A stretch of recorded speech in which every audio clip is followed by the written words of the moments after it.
冬天已过，羽绒服该洗洗收起来了。但是洗衣机洗羽绒服容易引起爆炸，该怎么办呢？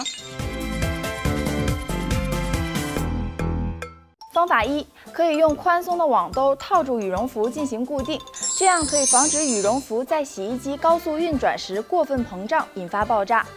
方法二，用网球或其他坚固的球体放几个在羽绒服里，这样机洗的时候，球体不断滚动摩擦，挤压羽绒服中的羽绒，防止出现堆绒问题而引发爆炸。方法三，购买带羽绒洗功能的洗衣机，专门的羽绒洗程序可以在洗涤的各个阶段采取措施，有效地防止爆炸。